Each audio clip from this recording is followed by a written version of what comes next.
नकली black fungus injection की कालाबाजारी करने के आरोप में दिल्ली पुलिस की क्राइम ब्रांच ने 10 लोगों को तो गिरफ्तार कर लिया है, लेकिन पुलिस का काम अभी खत्म नहीं हुआ है। दिल्ली पुलिस इस पूरे मामले में बाकी आरोपियों की भी तलाश कर रही है। ये भी पता लगाया जा रहा है कि इस रैकेट के तार कहां तक जुड़े हुए हैं। दिल्ली पुलिस मेडिकल ओपिनियन लेकर इस बात का भी पता लगाने की कोशिश कर रही है कि जो बरामद नकली इंजेक्शन थे वो मरीजों के लिए कितने खतरनाक साबित हो सकते थे। इस पूरे मामले में पुलिस बड़ी कार्रवाई भी करने जा रही है। दवा का ये डिब्बा असल में किसी जहर से कम नहीं, और दिल्ली पुलिस की क्राइम ब्रांच ने जब इसे जब्त किया तो खुद उसकी भी हैरानी का ठिकाना नहीं रहा, क्योंकि दवा की इस पेटी में ब्लैक फंगस और रेमडेसिविर के नकली इंजेक्शन भरे पड़े थे। दिल्ली के निजामुद्दीन इलाके में एक मकान पर जब क्राइम ब्रांच ने छापा मारा तो वहां बड़े पैमाने पर नकली इंजेक्शन का जखीरा मिला। एक कार्टून में 3284 इंजेक्शन भरे हुए थे। पकड़े गए ज्यादातर नकली इंजेक्शन ब्लैक फंगस की बीमारी में काम आने वाली दवा लिपोसोमल एम्फोटेरेसिन बी के नाम के थे, जबकि कुछ इंजेक्शन रेमडेसिविर के भी थे। कुछ लोग और हैं जिन्होंने इनको एक्सपायर्ड इंजेक्शन अभी सप्लाई किए, या फिर जो बाकी वायरस थी ये कहां से आई हैं, बाकी की दवाइयां हैं, ये सारी अभी तफ्तीश जारी है। लेकिन अभी तक हमने 10 लोगों को अरेस्ट कर लिया है। तफ्तीश में यह भी पता चला कि इनमें से 300 इंजेक्शन एक्सपायर हो चुके थे, जबकि बाकी इंजेक्शन सामान्य फंगस में काम आने वाली दवा से बनाए गए थे, जिनका इस्तेमाल ब्लैक फंगस के इलाज में नहीं किया जाता। लेकिन इनको ये ब्लैक फंगस के इंजेक्शन का लेबल लगाकर बेच रहे थे। क्राइम ब्रांच की टीम छापेमारी के दौरान उस वक्त बुरी तरह चौंकी जब उसे नकली इंजेक्शन बनाने वाले इस रैकेट से 2 डॉक्टरों को भी गिरफ्तार किया।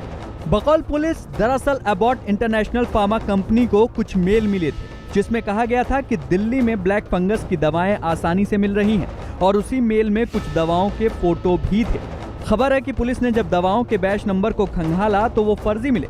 पुलिस ने ये भी बताया कि इस रैकेट ने इसी साल मार्च से अपना धंधा शुरू किया था, और ये धंधा 3 व्हाट्सएप ग्रुप के जरिए चलाया जा रहा था। पुलिस ने यह भी बताया गया कि पकड़ा गया आरोपी वसीम इस धंधे को चलाने और मेडिकल स्टोर तक सप्लाई पहुंचाने की मुख्य कड़ी था। वसीम ने covid relief Delhi, humanity never dies, a covid group नाम से 3 ग्रुप बना रखे थे, और इन्हीं के जरिए वो अपना सारा कारोबार चला रहा था। ब्लैक फंगस इंजेक्शन की कालाबाजारी के मामले में जिन 10 लोगों को गिरफ्तार किया गया उसमें सबसे चौंकाने वाली बात यह है कि 2 डॉक्टर भी शामिल हैं, जिसमें डॉक्टर अल्तमश निजामुद्दीन के अपने इसी घर से ब्लैक फंगस इंजेक्शन की मैन्युफैक्चरिंग कर रहा था और उसे मेडिकल स्टोर और व्हाट्सएप ग्रुप के जरिए आगे बेचा जा रहा था।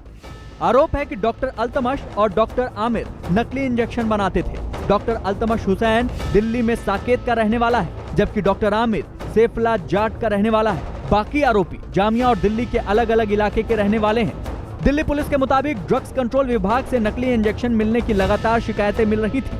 पुलिस ने इस सिलसिले में सबसे पहले जामिया नगर से डिलीवरी बॉय वसीम खान को पकड़ा, और फिर खिदमत मेडिकोज का मालिक शोएब खान पुलिस के हत्थे चढ़ा।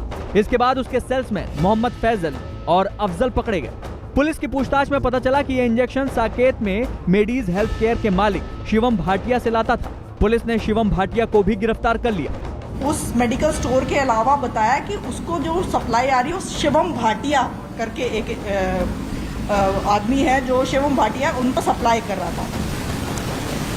शिवम भाटिया की चेन आगे जब चली, शिवम भाटिया ने हमें कुछ लोगों के डॉक्टर फैजान, डॉक्टर आमिर और फैजान 2 लोग थे जिनके नाम बताए। अब तक की तफ्तीश में पकड़े गए लोगों का कच्चा चिट्ठा भी पुलिस ने अब खोलना शुरू कर दिया है। पता चला है कि मेडीज हेल्थ केयर के मालिक डॉक्टर आमिर ने अलीगढ़ यूनिवर्सिटी से MBBS किया था, जबकि फैजान ने बीटेक की डिग्री हासिल की थी।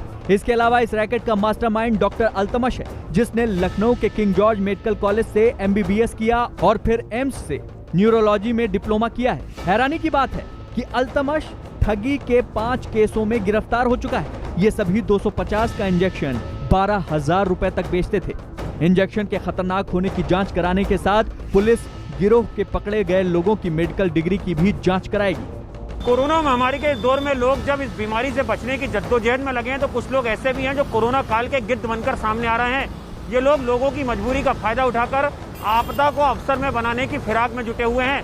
दिल्ली में एक ऐसा ही मामला सामने आया है, जहाँ पर नकली ब्लैक फंगस इंजेक्शन की कालाबाजारी के मामले में 10 लोगों को गिरफ्तार किया गया है।